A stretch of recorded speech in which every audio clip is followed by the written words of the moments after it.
En Medical Expo, la Feria Nacional de Dispositivos Médicos, queremos hacerte parte de nuestra comunidad de webinarios. Capacítate con nosotros a través del selecto programa que cada viernes traemos para ti. Estamos comprometidos con la industria de la salud. Queremos impulsar tu desarrollo profesional con los temas más relevantes y con la participación de los mejores especialistas en las diferentes áreas del sector, que nos comparten su conocimiento. Trabajamos día a día para brindarte un desarrollo constante. Síguenos y forma parte de nuestra gran comunidad.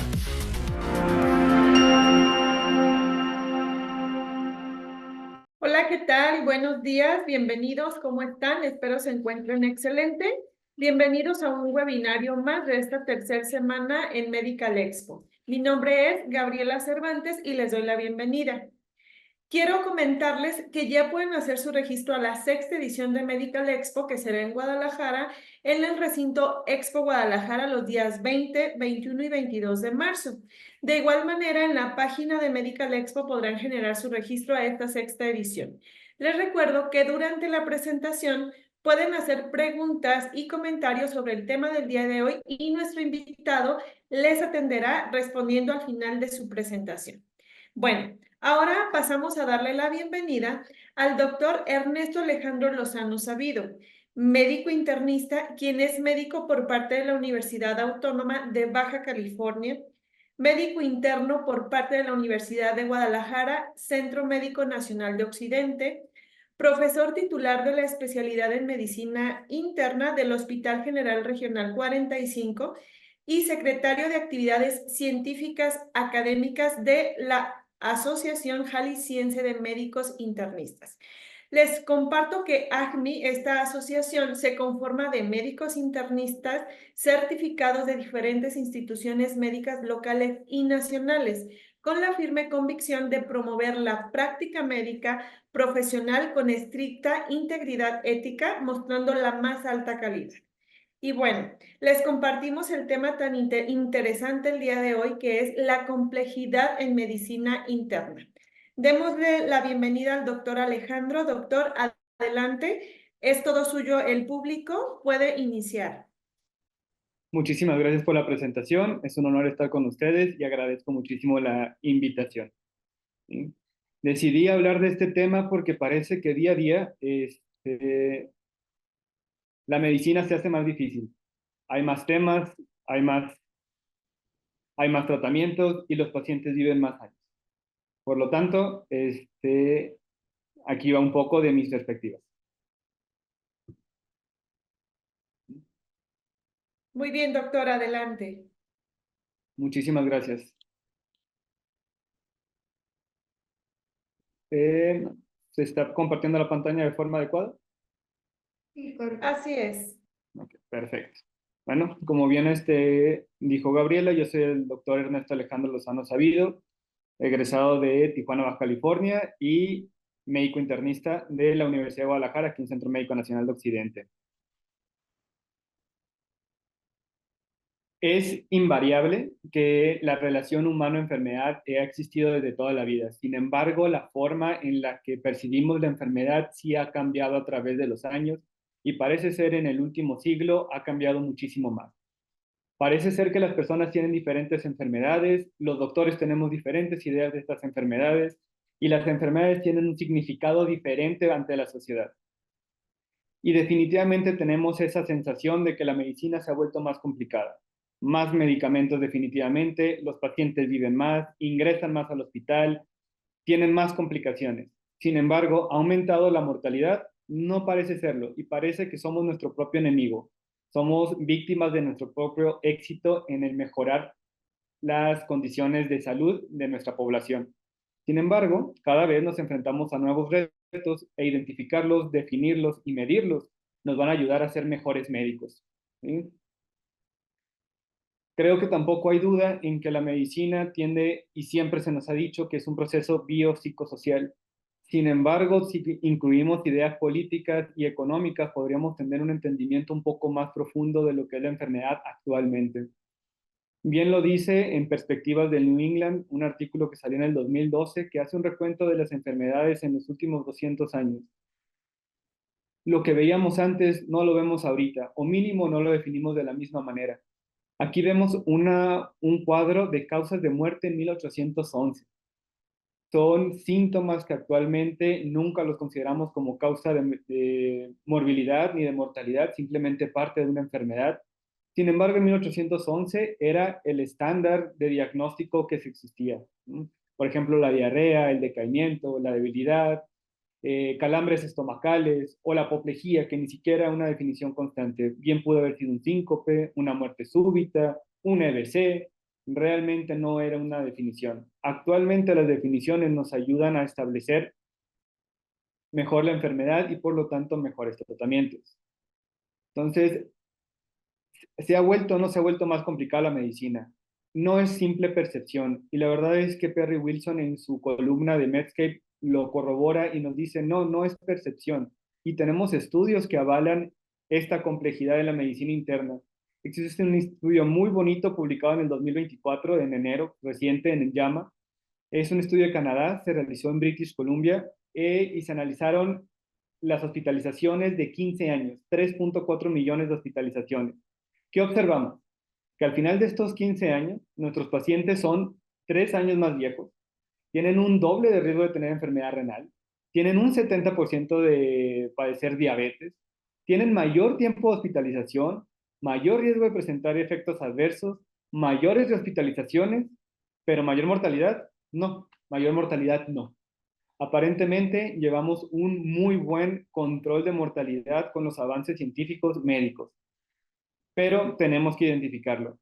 Estamos hablando de complejidad, sin embargo, ¿qué es la complejidad? Bueno, si la definimos de acuerdo a la RAE, la cualidad de complejo es la complejidad que se refiere a la complicación, dificultad, embrollo, confusión, lío.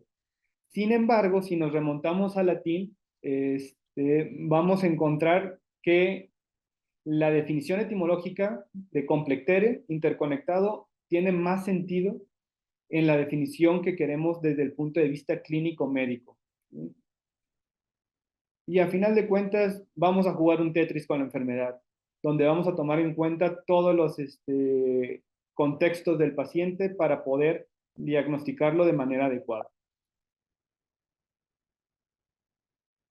Existen estudios que nos demuestran que la complejidad se va a originar de la interacción de los factores del paciente con factores contextuales. Es decir, no solamente nos podemos centrar en el paciente, y la medicina actualmente sí tiende a ser reduccionista. El paciente, enfermedad. Ejemplo, la guía de diabetes, la guía de hipertensión, la guía de falla cardíaca, la guía de EBC. Sin embargo, es común, y creo que todos los médicos lo hemos vivido, encontramos pacientes con todas las enfermedades antes descritas. ¿Y cuál es la guía que vamos a utilizar para tratar a este paciente? ¿A todos los pacientes que tienen todas estas enfermedades los podemos tratar igual? La respuesta es definitivamente no. Y los que trabajan en institución privada los tratarán de una manera y los que trabajan en una institución pública los tratarán de otra.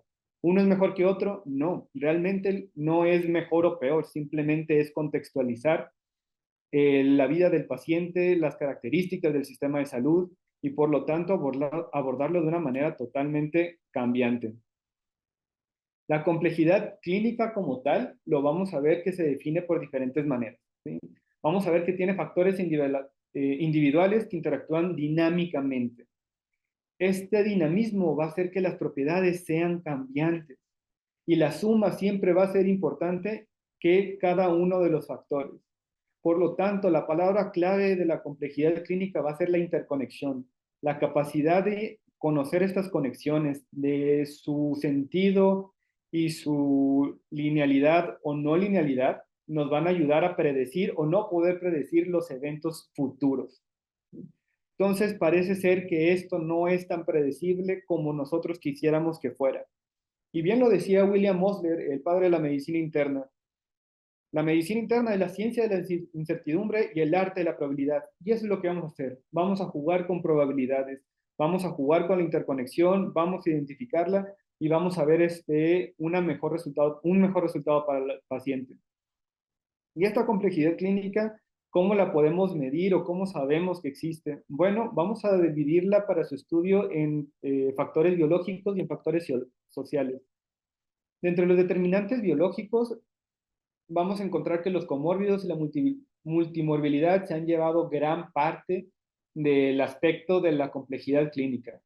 ¿Sí? Si nosotros hacemos una encuesta y no seríamos los primeros en hacerla y preguntamos a los médicos qué es un paciente complicado, la mayor parte contestan un paciente con muchas enfermedades. Sin embargo, la multimorbilidad y los comórbidos no necesariamente hacen un paciente complicado y la ausencia de multimorbilidad o comórbidos no hacen a un paciente sencillo. Son más los determinantes. La edad también es un determinante que puede estar relacionado con la multimorbilidad. La gravedad de la enfermedad obviamente también es un determinante. No es lo mismo una diabetes de reciente inicio con una glucosa de 180 que una diabetes con insulina que está hospitalizado 3 veces, que requiere hemodiálisis. Estamos hablando de diabetes, sin embargo, no estamos hablando del mismo contexto.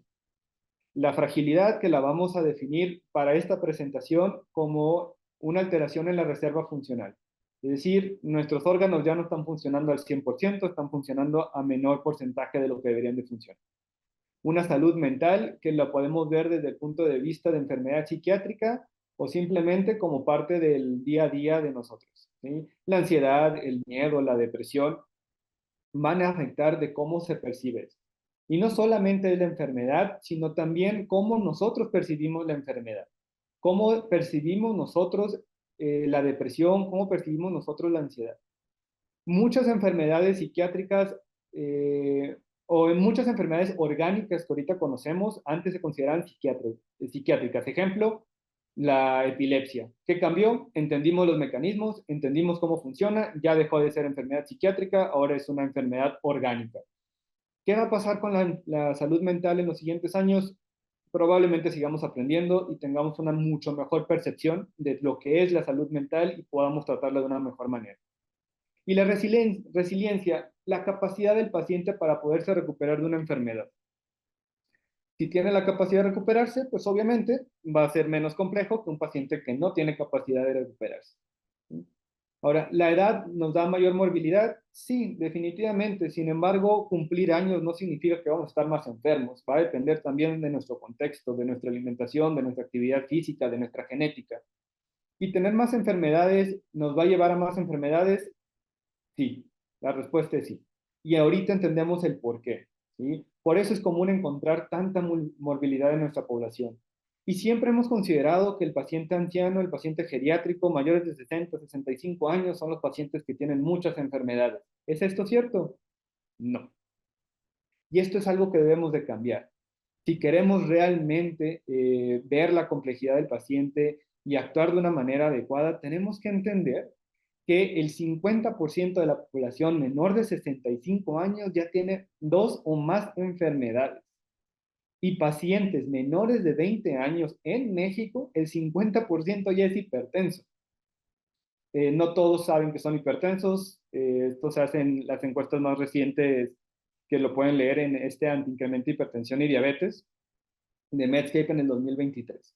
Entonces, ¿la multimorbilidad y los comórbidos son parte de la población geriátrica? No. Sin embargo, el estudio de la geriatría nos ha enseñado cómo poder identificar la complejidad, cómo medir estas alteraciones que conviven juntas dentro del paciente y cómo podemos abordarlas de una manera un poco más integral o estratégica. Entonces, ¿realmente qué estamos viendo? Bueno, estamos viendo que nuestra expectativa de vida aumentó de 1950 de 44 años al 2023 a 81 años en hombres, 87 años en mujeres. Por lo tanto, ¿qué vamos a ver? Pues vamos a ver más enfermedades. Si vemos más enfermedades, tenemos más médicos involucrados. Si tenemos más médicos involucrados, pues va a haber mayor prescripción de fármacos. A mayor cantidad de fármacos va a haber menor adherencia del paciente. ¿Por qué? Pues porque son muchos y el paciente aún tiene miedo de todo lo que prescribimos. Pero el miedo no es tan infundado. ¿Por qué? Porque al haber más fármacos va a haber más interacciones de fármacos, mayores efectos adversos, ¿sí? Las estancias hospitalarias también tienden a ser más prolongadas, también más exitosas.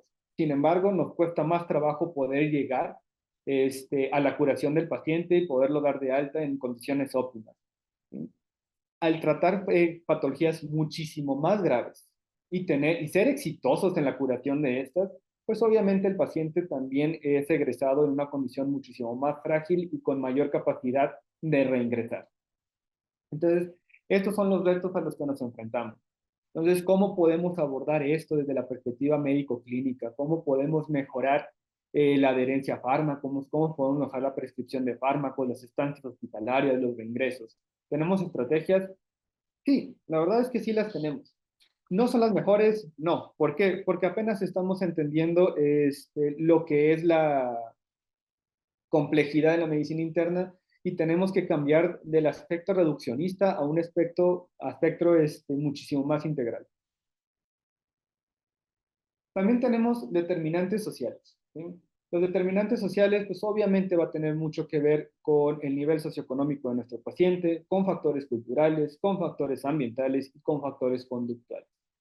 Desde el punto de vista socioeconómico, tal cual dinero, pues depende mucho del país en donde nos encontremos y las estrategias de salud que se lleven a cabo.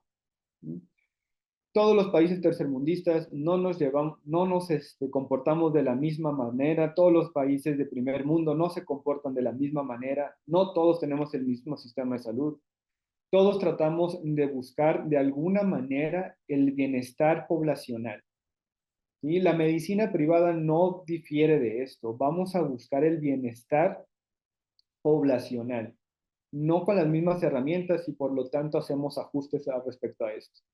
Los factores culturales también son importantes. ¿Qué tanto el paciente va a buscar el acceso a la salud?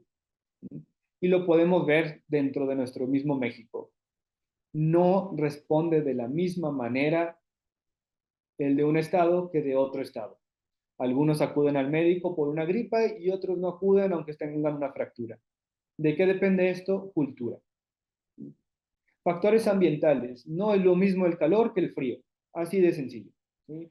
No tenemos dengue en toda la República. Tenemos mayor cantidad de dengue en las costas. Por lo tanto, es lo mismo. Tenemos diferentes enfermedades en diferentes regiones, diferentes pacientes. Y la falta de considerar esto nos va a llevar a errores técnicos. La fiebre no es lo mismo en Baja California, en Jalisco, en Veracruz, en Campeche, en Yucatán. La fiebre va a tener diferentes contextos. Y esto lo sabemos. Realmente no hay discusión en eso y estoy seguro que la mayor parte de los médicos no vamos a pelear en cuanto a la interpretación de un dato clínico de acuerdo a nuestra población que tratamos. Es lo que conocemos. Cuando nos sacan de nuestro nicho es cuando nos equivocamos. Y conductuales. Realmente es cómo nos conducimos con el paciente. Siempre tenemos que hacer un equipo con ellos, sin embargo, incluso la forma en la que abordamos un paciente ha cambiado. La forma en la que presentamos la información también ha cambiado. ¿Por qué ha cambiado? Porque el conocimiento es diferente. ¿Sí? Y esto lo podemos ver en periodos muy cortos de tiempo. ¿Sí? Mientras estudiaba la carrera, yo les puedo decir que la paciente con diagnóstico de diabetes es un tratamiento farmacológico de por vida. Es un paciente que se va a complicar prácticamente sí o sí, llegar a la diálisis, llegar a la ceguera y a llegar a la amputación. ¿Cómo es la información 10, 15 años después? Pues es totalmente diferente. La diabetes no requiere un tratamiento farmacológico de por vida en el 100% de los casos. Hay muchos casos en los que se puede abandonar el tratamiento farmacológico con una buena orientación dietética y actividad física. Aparte, los fármacos son mucho menos riesgosos y nos ayudan a obtener beneficios y remisión de la diabetes en porcentajes nunca antes vistos. Por lo tanto, ya no le voy a decir al paciente que se va a complicar. Le voy a decir, vamos a buscar todas las estrategias posibles para evitar esta complicación y que la calidad de vida sea muchísimo mejor. Aparte de que también va a poder realizar todas sus actividades, no lo queremos postrado en cama, lo queremos útil para la sociedad, lo queremos trabajando, lo queremos conviviendo con la familia, lo queremos disfrutando la vida, no lo queremos enfermo en una cama consumiendo medicina. Los cambios conductuales son tanto de la población como del médico. Y una vez que nos empezamos a acoplar uno con el otro, empezamos a tener muchísimo mejores resultados. Ahora, ¿todos los pacientes son complejos? No, la verdad es que no. Y tener muchas enfermedades no los hace complejos. Ejemplo, un paciente con diabetes e hipertensión, 40 años, debuta, probablemente podamos recetar un medicamento para la presión, una sola tableta, una tableta para la diabetes. Nos hace caso con la nutrición y el ejercicio. y no hay complicaciones, no hay efectos adversos, el paciente se siente bien, el paciente no desarrolla ninguna complicación a largo plazo. Entonces, ¿consideraríamos a un paciente con diabetes, hipertensión de estas características como alguien complejo? No. Por otro lado, tenemos pacientes sin diabetes, sin hipertensión, de 70 años, que caen, se fracturan y se complican en el hospital. ¿Este es un paciente complejo? Sí. A pesar de no tener comorbilidades, sabemos que su reserva funcional, su movimiento y la fragilidad son altos en este paciente, lo cual lo hace complejo. ¿Podemos encontrar este tipo de pacientes dentro de edades muchísimo más jóvenes? Sí podemos, pero también no es lo más común. Entonces, ¿a todos los pacientes los debemos de ver de la misma manera? No. Y aquí es donde entra el rol de la medicina interna. ¿Qué somos los médicos internistas? Somos los médicos de la complejidad. No somos todólogos, no sabemos poquito de todo. Conocemos la coherencia de las enfermedades y tratamos de mapear las interacciones que llevan a la enfermedad del paciente y lo hacen sentir mal para poder revertirlos. Tenemos roles tanto dentro de la medicina con el paciente como roles con la sociedad y con estrategias políticas. La medicina interna busca mejorar el acceso a la salud. Esto es simplemente números. Es muchísimo más fácil encontrar a un médico internista que a un médico subespecialista con 20 altas especialidades. La reducción de costos. No es que el médico internista sea más barato. La reducción de costos va en coordinar un equipo médico. No duplicar estudios de laboratorio, no duplicar pruebas diagnósticas, una mejor interpretación de las mismas pruebas diagnósticas, un mejor aprovechamiento de recursos. Entonces, reducción de costos es a través de una buena dirección del equipo hospitalario. Mejorar la calidad de atención va de acuerdo a la capacidad que nosotros podamos tener de interactuar con otras especialidades, ya sea quirúrgicas o ya sea clínicas. Si podemos interactuar y compaginar los tratamientos que lleva el paciente, la calidad de atención va a ser muchísimo mejor. Vamos a tener la capacidad o debemos de tener la capacidad de relacionar los datos clínicos con los datos sociales. No es lo mismo lo que les decía, un ambiente de un estado, otro estado, de un país a otro país. El simple hecho de no poder hablar español nos va a complicar el tratamiento. Bueno, aquí en México español.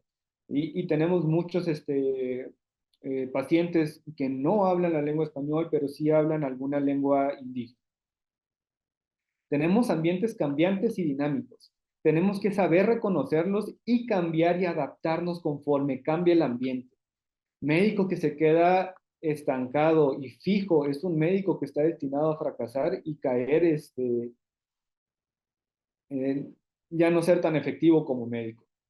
Y la cooperación e integración, es decir, no vamos a trabajar por sí solos los médicos internistas, necesitamos un equipo. La forma de trabajar en equipo es lo que nos va a hacer más fuertes. ¿Qué necesitamos saber? Son dos cosas bien importantes que necesitamos saber para poder lidiar exitosamente con problemas complejos. Uno, que los problemas se encuentran interconectados y que hay un gran número de variables. Mientras mayor número de variables logremos identificar y identifiquemos cómo se interconectan una con la otra, vamos a poder entender mejor el problema y darle un significado tal vez totalmente diferente. Y también tenemos que entender que si nos retrasamos en obtener estas interacciones, el resultado se va a ver afectado. ¿Sí? Lo hemos visto en muchas situaciones, ¿no? Lo conocemos en estudios clínicos y el mejor ejemplo yo creo que les puedo dar es la sepsis. Por cada hora de retraso antibiótico va a aumentar la mortalidad entre un 11 a un 14% en diferentes estudios clínicos. Una hora de retraso. ¿Sí? Nos podemos ir a años. El retraso de un adecuado tratamiento de diabetes y hipertensión, bueno, a 20 años nos va a dar complicaciones. ¿Sucede? Sí sucede. Tenemos retrasos de años, tenemos retrasos de minutos, tenemos retrasos de horas. Tenemos que buscar obtener resultados muchísimo más a corto plazo y esto lo vamos a hacer buscando variar.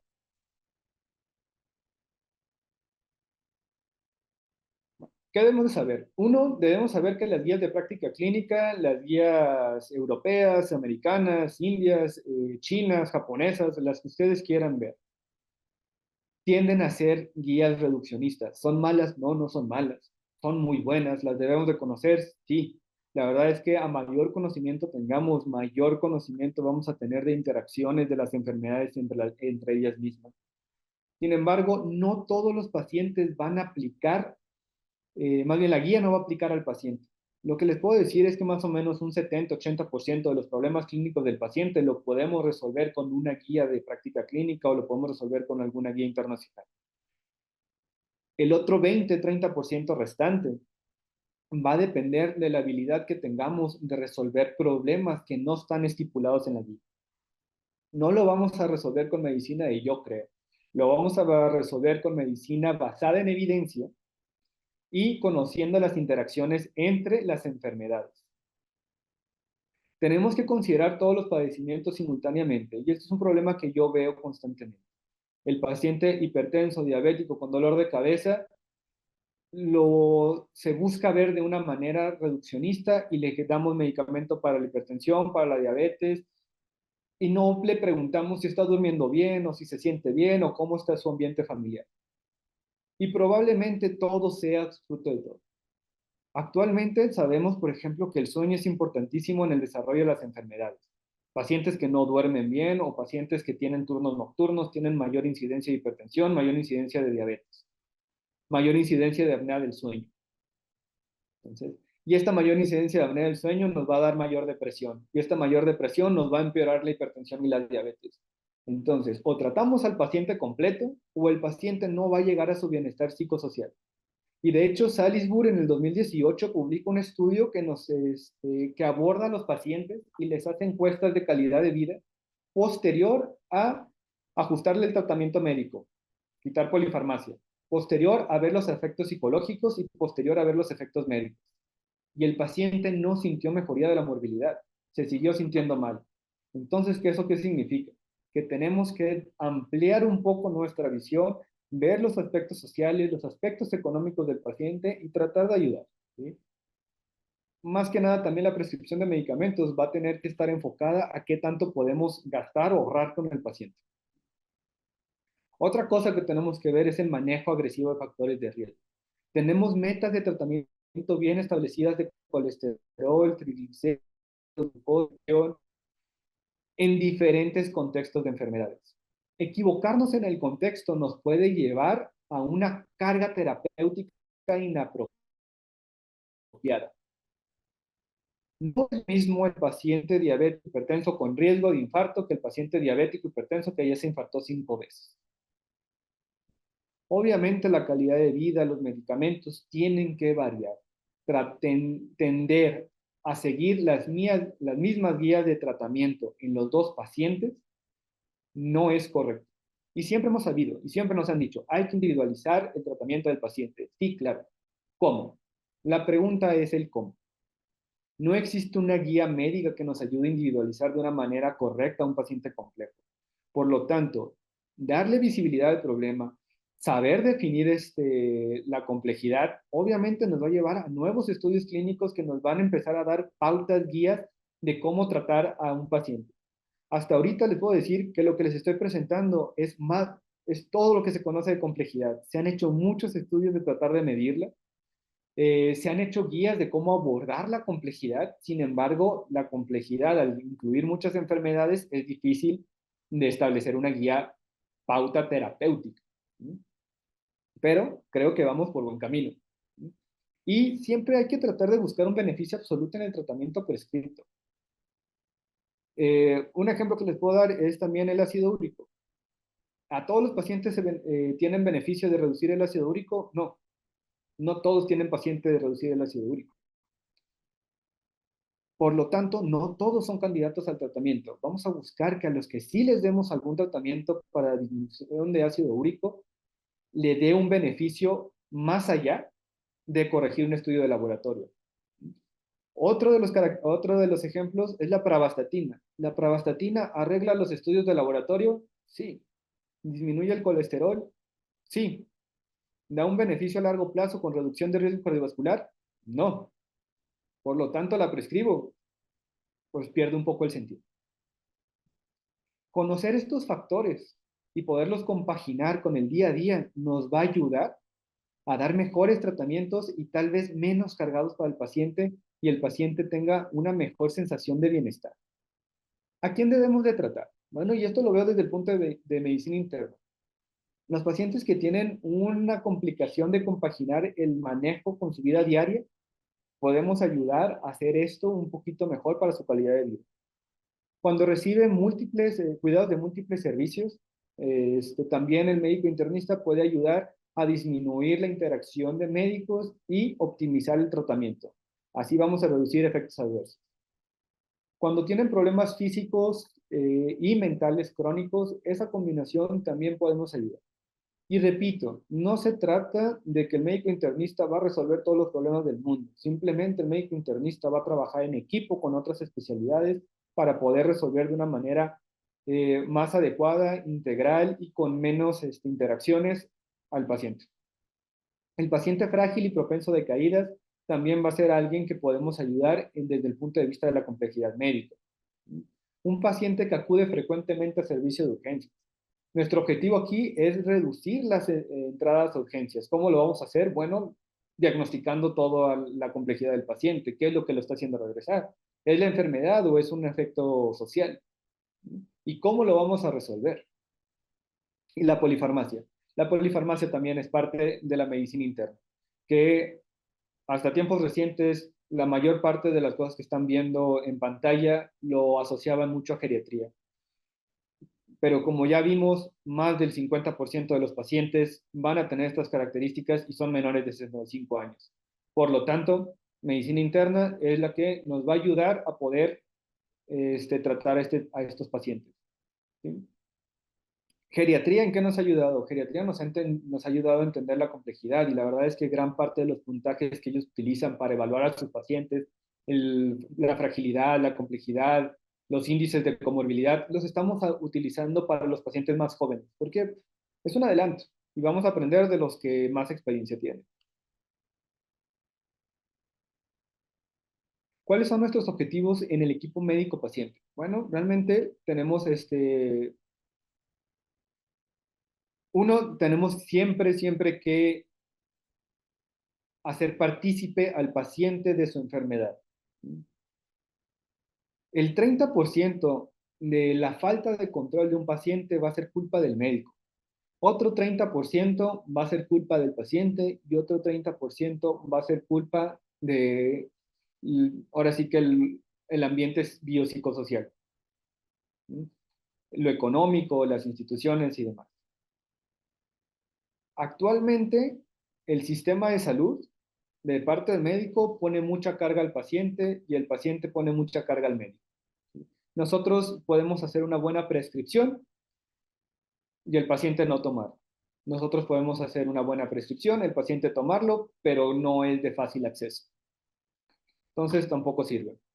El paciente puede tener toda la buena disposición de tomar el medicamento, estar en condiciones de conseguir el tratamiento, pero si nosotros no hacemos una adecuada corrección, pues tampoco funciona. Es decir, necesitamos trabajar en equipo. Esto que les estoy comentando tiene un nombre y se llama inercia clínica. El saber qué hacer y no hacerlo es un error que se presenta en el 30% de los médicos en México, Estados Unidos, Canadá, Inglaterra. ¿Por qué lo hacemos? Porque somos personas. ¿Qué pasa? El paciente llega con una glucosa elevada, pero nos dice que acaba de comer nieve. ¿Ok? Le echamos la culpa a la nieve. Pero ¿es así si nos dice eso 5 consultas seguidas? Probablemente no. Y ahí es donde tenemos que interactuar nosotros con el paciente para establecer estrategias y optimizar el tratamiento. No digo que demos más medicamento, pero sí mínimo la educación al paciente. Tenemos que ser muy claros con el paciente en cuanto a alivio y curación. ¿Qué medicamentos lo van a ayudar para aliviar síntomas? ¿Y cuáles medicamentos están destinados para curación? ¿Cuáles medicamentos nos van a ayudar a evitar complicaciones a largo plazo? ¿Cuáles medicamentos nos van a ayudar a sentirnos bien de manera mediata o inmediata? Porque el paciente tiene expectativas inadecuadas a veces al tratamiento por falta de explicación. Pero si nosotros explicamos y creamos expectativas y objetivos de tratamiento a mediano y largo plazo, el paciente va a tener muchísimo mayor apego. Todos nuestros tratamientos deben de ser para mantener la independencia y que el paciente pueda mantenerse en actividades familiares, laborales y sociales. Que el señor de 80 años con diabetes, hipertensión, se quiere ir al campo a darle de comer a los animalitos o quiere subir cerros, porque es lo que le gusta. Nosotros le debemos de ayudar a cumplir esos objetivos. ¿El riesgo de caídas aumenta? Sí, pero también la inactividad va a aumentar el riesgo de caídas. Entonces tenemos que buscar un punto intermedio donde el paciente se sienta útil, se sienta independiente. Y eso es parte del tratamiento de la medicina interna y que lo vamos a platicar con los pacientes. Evitar efectos adversos es difícil. Por ejemplo, infarto agudo al miocardio, eventos cerebrovasculares o ictus. A largo plazo es diferente. ¿Por qué? Porque el ser humano no piensa 20 años. Si yo les pregunto dónde van a estar, cómo se van a sentir en 20 años, probablemente no lo sepan. O es muy difícil de imaginar. Por lo tanto, yo dar un medicamento que a 20 años va a reducir el riesgo de infarto al miocardio o falla cardíaca es difícil de entender. Por lo tanto, tenemos que reforzar eso en nuestros pacientes prácticamente consulta a consulta. Tenemos que prevenir complicaciones de medicamentos, interacciones. Por lo tanto, tenemos que estar muy alerta a los nuevos medicamentos y cómo interactúan. Y la verdad es que no hay que tenerle miedo a buscar las interacciones en la consulta. La medicina ha evolucionado muchísimo y la cantidad de información que tenemos ahorita sobrepasa cualquier mente humana. Por lo tanto, hay que hacer ayuda de la tecnología. Estoy seguro que cada vez va a ser mejor visto que el médico se preocupe y haga estas revisiones durante la consulta. Hay que disminuir la carga terapéutica, quitar los medicamentos que no nos sean útiles en este momento o hacer las cosas secuenciales, buscar prioridades, tratar una cosa primero, otra cosa después, siempre buscando que primero se sienta bien el paciente y posterior reducción de complicaciones a largo plazo. La expectativa de vida siempre ha sido un factor al que nos hemos enfrentado. Sin embargo, ahorita la expectativa de vida está directamente relacionada con la calidad de vida. ¿Podemos dar las dos? Adelante. No las podemos dar, hay que buscar otras estrategias. Y el beneficio siempre hay que establecerlo corto, mediano y largo plazo. Y aquí les quiero poner un ejemplo de un paciente de consulta, no es tan raro verlo de esta manera, que nos llega con estas enfermedades.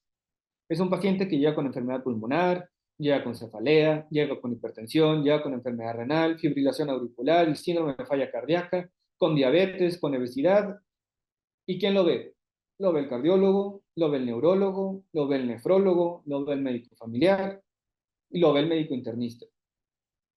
¿Qué pasa? Si lo estamos abordando de esta manera, probablemente no podamos darle la mejor interacción medicamentosa o lo sobrecarguemos de medicamentos. Simplemente, si le doy un solo medicamento para cada una de las enfermedades, ¿qué va a pasar? Pues ya va a tener una polifarmacia de entrada. Sin embargo, ¿qué pasa si yo localizo un caso índice, una enfermedad índice, busco las complicaciones, busco qué causó qué cosa y de ahí empiezo el tratamiento médico? Bueno, se vería algo así.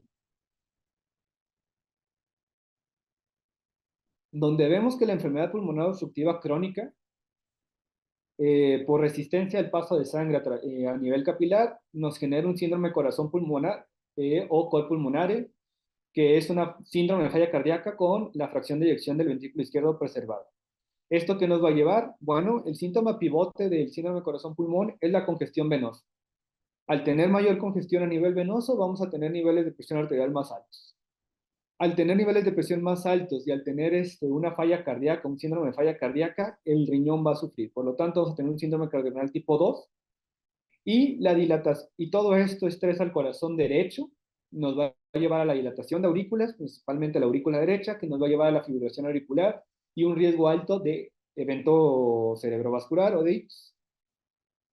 Esta combinación de factores también nos lleva a un riesgo alto de apnea del sueño con desaturación nocturna, que nos puede estar llevando a la cefalea, y la diabetes mellitus como una segunda enfermedad. Entonces, tenemos dos enfermedades. Ya no tenemos una lista larga de enfermedades. Uno, el paciente agradece esto. El paciente se siente menos enfermo. Empezamos directamente en su calidad de vida. Ok, el paciente incluso lo dice, no estoy tan tirado a la calle, puedo estar mejor. Y nosotros podemos empezar a generar interacciones medicamentosas a favor del paciente. ¿Cómo puedo tratar la hipertensión arterial, que es por la congestión venosa, con un diurético? ¿Cuál sería el mejor diurético? Bueno, realmente tenemos la clortalidona o tenemos la hidroclorotiazida, que también tienen efectos benéficos a nivel del riñón. Puedo utilizar IECAS o ARA2 con la misma combinación. Tienen efectos benéficos a nivel renal, tienen efectos benéficos a nivel cardíaco y va, a final de cuentas, quitarnos la hipertensión y nos va a mejorar la calidad de vida, la clase funcional. ¿Vamos a prevenir el riesgo de BC? Claro que lo vamos a prevenir, ¿sí? Y vamos a abordar la obesidad, la diabetes y la apnea prácticamente de la misma manera. Vamos a buscar medicamentos que nos ayuden a todo junto con pegado. Actualmente tenemos los ISGLT2, dapaglifosina, empaglifosina. Excelente tratamiento para la diabetes, tratamiento de primera línea para el col pulmonar, tratamiento de primera línea para el síndrome cardiorrenal, tratamiento de primera línea para fibrilación auricular y reducción de eventos adversos. Es decir, un medicamento me está abordando mínimo 5 síndromes clínicos que tengo en la lista. ¿Esto en qué ayuda al paciente? Que con un medicamento estoy abordando diferentes diagnósticos y el paciente empieza a tener menos polifarmacia. Y de la polifarmacia no hay que tenerle miedo, simplemente hay que saber identificar. Existe la polifarmacia justificada, el paciente lo necesita, y existe la polifarmacia no justificada, el paciente no lo necesita. Y eso es lo que tenemos que ir adecuando en nuestro paciente. ¿Sí? Ahora, la pérdida de peso, ¿en qué nos va a ayudar? Bueno, la pérdida de peso nos va a ayudar con la congestión venosa, obviamente nos va a reducir los eventos cardiovasculares, infarto agudo del miocardio, EBC y muerte súbita. Va a disminuir los eventos de trombo por culpa de la fibrilación auricular, nos va a reducir el dolor de cabeza, va a mejorar la saturación nocturna, va a mejorar la calidad de vida del paciente, va a mejorar los niveles de glucosa y probablemente en un futuro le quite medicamentos. Abordar al paciente de una manera muchísimo más holística, verlo como un paciente complicado ya. ¿Sí? Y la forma de recetar es también visibilizar el contexto del paciente. ¿Sí? Hablar de economía con el paciente no está mal. Puede o no puede comprar los fármacos. De nada sirve que yo se los recete si no los puede comprar. Y si no los puede comprar, existen alternativas baratas, existen los genéricos. No, tal vez no tengan la importancia o la fuerza de una patente, no, pero es mejor tomar algo a no tomar nada. Y poder identificar estos otros aspectos sociales también nos va a ayudar. La educación del paciente es importante. ¿Qué debe de sentir? Poderle decir, señor, su presión de 130, 140 no le causa el dolor de cabeza, su dolor de cabeza es por otra cosa, déjese de tomar la presión cada 8 horas. Eso le va a ayudar. ¿Por qué? Porque ya no va a estar tan preocupado en checarse la presión, el azúcar, la oxigenación a cada rato y se va a poder preocupar en vivir. Ahora, un paciente de estas características puede tener una infección urinaria, sí, y esa es otra cosa bien importante. Un paciente con enfermedad pulmonar, un paciente con cáncer, un paciente con falla cardíaca, un paciente con infarto, tiene derecho a enfermarse de otra cosa.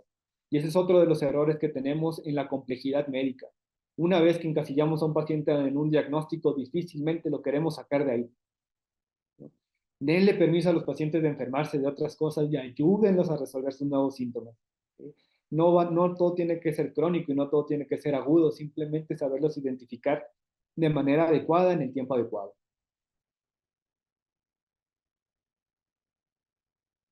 Y de forma general, aquí es donde vemos tanto los problemas como una forma de tratar de arreglar los problemas. Vemos que existen espectros biológicos, terapéuticos, sociales, y económicos. En biológicos, bueno, es lo que más conocemos como médicos, ¿no? La edad, la pluripatología. Sabemos que esto nos aumenta costos, nos aumenta la mortalidad, fragmentación de la salud, ya lo vio un especialista, ya lo vio otro. Bueno, ¿cuál es la solución? ¿Por qué no vamos identificando una enfermedad índice? Tal cual lo puse previamente. Y de ahí, como piezas de dominó. Si se cayeron una por una, la levantamos una por una. Desde el punto de vista terapéutico, bueno, Tenemos a mayor morbilidad, mayor polifarmacia. Ok, hay que siempre estar pendientes de efectos adversos, de interacciones y buscar la adherencia del paciente. Las polipíldoras que tienen varios fármacos en una sola píldora nos ayuda mucho, pero no es acceso para todo el mundo. La desprescripción. Si no tenemos un beneficio absoluto del fármaco, tal vez lo podamos obviar un tiempo, si no es que es para siempre. Pero hay que darnos la oportunidad de quitar, poner. Las recetas tienen que ser cambiantes, dinámicas. Una misma receta difícilmente va a servir en el mismo paciente en diferentes momentos de la vida. Desde el punto de vista social, pues bueno, la inequidad nos genera muchos problemas, desde el acceso a la salud como al acceso a la educación. Y por lo tanto, a mayores beneficios, pues vamos a tener mayor adicción, malos hábitos, mayores contaminantes. Por lo tanto, ¿aquí qué tenemos que hacer? Bueno, tenemos que participar en las políticas de salud y educación en la salud. La educación de salud lo podemos empezar en el consultorio y si podemos hacer labores más grandes, adelante. No todos podemos y no todos se nos da, pero hay que hacer nuestro esfuerzo aunque sean pequeños. Y políticas de salud, bueno, tratar de involucrarnos en política es un decir y es algo muy grande, probablemente es complicado, pero bueno, habrá quien tenga mayor oportunidad, tratar de apoyar en esa parte. Y desde la parte médica, bueno, tratar de hacer este conocimiento reduccionista que fragmenta el conocimiento a ejercicios de complejidad desde la carrera de medicina, con juego de roles, ejemplos específicos, casos clínicos reales llevados a una actuación. Esto nos va a ayudar a tener una mejor coherencia en cómo se relacionan las enfermedades. Y para concluir, quiero decirles esto, o sea, el punto más importante para entender la complejidad clínica es la adquisición de conocimiento. Mientras más enfermedades conozcamos, mientras mejor conozcamos el comportamiento, vamos a conocer mejor la interacción con otros actores, ya sea médicos o sociales. Siempre vamos a buscar la coherencia clínica, que tenga lógica una cosa con la otra. ¿Sí? No, la leucocitosis no es deficiencia de antibióticos. Si el paciente, la leucocitosis se correlaciona de forma adecuada con una infección, adelante. Y si no se relaciona, pues no. Y tienen que confiar en su criterio médico. Por miedo, muchas veces realizamos errores o realizamos terapéutica de más. ¿Sí? Pero el miedo es la peor forma de practicar medicina. Tenemos que buscar la adquisición de experiencia. ¿La experiencia siempre es buena? No. La experiencia tiene que ser basada en evidencia. Si yo practico las cosas de acuerdo a evidencia clínica sustentable, mi experiencia va a ser muy buena y por lo tanto mi correlación de complejidad va a ser muchísimo mejor. Sin embargo, si mi experiencia está basada principalmente en mañas adquiridas durante la carrera o en mañas aprendidas en ciertos sitios, en ciertos hospitales, pues obviamente mi experiencia no va a valer tanto como alguien que la basó en evidencia. Tenemos que tener una capacidad de adaptación y esto es muy difícil. Saber que lo que aprendimos hace 5 años es inútil o ya perdió mucho de su peso en tiempos recientes es difícil. Sin embargo, tenemos que tener esa capacidad, esa mente cambiante que nos ayude a aprender un poco más y entender la enfermedad y entender a la sociedad un poco más. No es el mismo tiempo que vivimos ahorita el que se vivió hace 20, 30 años.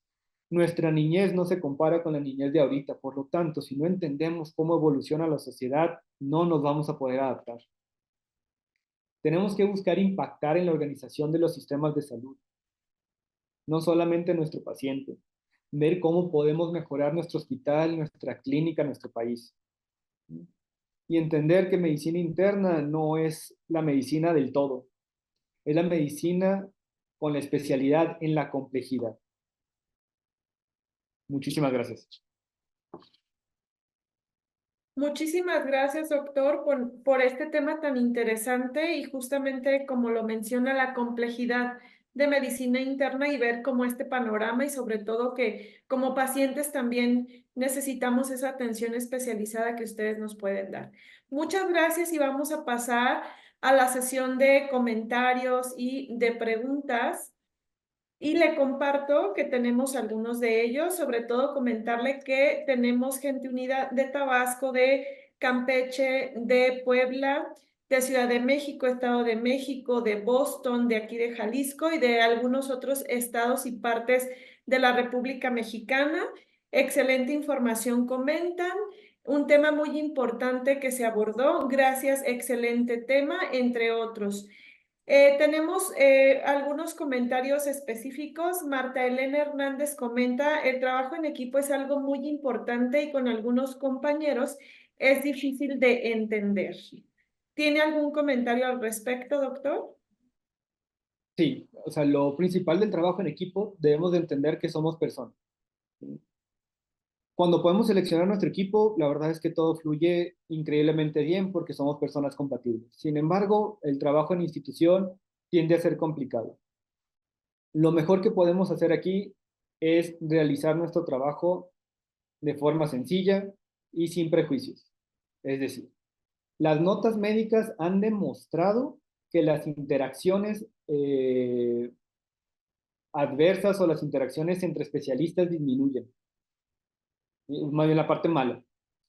Entonces, hacer una nota objetiva con el plan de tratamiento, qué es lo que va a hacer de una manera sencilla y fácil de entender para el otro especialista, mejora las interacciones. No tengo que ir a hablar y no tengo que caer bien a todo mundo y no todo el mundo me tiene que caer bien a mí. Somos personas, nos pueden caer mal, se vale. No hay que sentirnos mal tampoco por eso. Pero sí hay estudios clínicos que evalúan esta parte. La nota médica está hecha para disminuir problemas entre personas y tener una mejor atención con el paciente. Si un médico no realizó su trabajo, no hay que evidenciarlo en la nota médica, simplemente poner datos clínicos. El paciente requiere tal situación, tal medicamento, tal procedimiento, se solicita una interconsulta. La objetividad nos ayuda a evitarnos problemas, ¿sí? Porque yo entiendo, he trabajado en varias instituciones y es difícil compaginar conocimientos, es difícil compaginar criterios con todas las especialidades. Por lo tanto, la objetividad es lo que va a llevar a un mejor desenlace al paciente. Gracias, doctor. Y bueno, en realidad no tenemos preguntas al momento, comentarios que voy a dar lectura. Excelente tema y ponencia. Gracias, excelente. Excelente ponente el doctor Lozano. Gracias, doctor, por su ponencia muy interesante. Saludos desde Guadalajara. Otro comentario, la verdad, muy interesante la ponencia. Tiene mucha razón el doctor. Felicidades. El último que vamos a dar lectura, la atención médica debe ser encaminada en beneficio del paciente. Bien, doctor, ¿quiere cerrar con algún comentario para despedir a la audiencia que tuvimos el día de hoy? Con dos. Por uno de los comentarios que leí es, ¿estamos sobresaturados como sistema de salud? Sí, estamos saturados. No somos la cantidad de médicos que necesitamos ser para poder tener un excelente sistema de salud. Sin embargo, también existen estrategias para abordar la complejidad en poco tiempo. ¿Son las más efectivas? No las son. ¿Sí? Y aquí tenemos que fragmentar la educación médica con el tratamiento médico.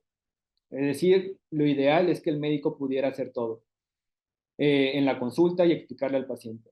Sin embargo, si nos centramos en datos objetivos y buscamos disminuir la inercia clínica, es decir, arreglar la glucosa, arreglar la hipertensión, arreglar el colesterol y triglicéridos en una sola consulta con el paciente, eso ayuda a disminuir la carga asistencial.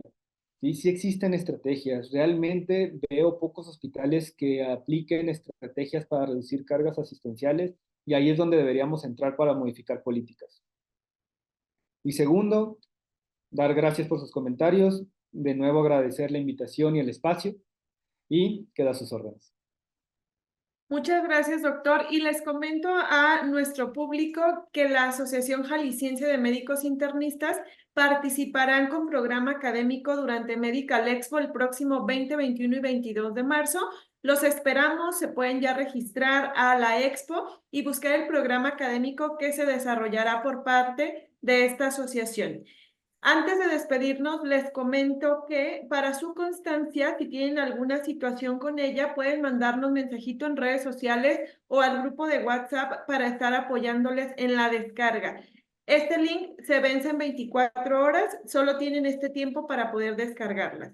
Muchas gracias a todos por estar un día más aquí en Medical Expo en el tema de webinarios.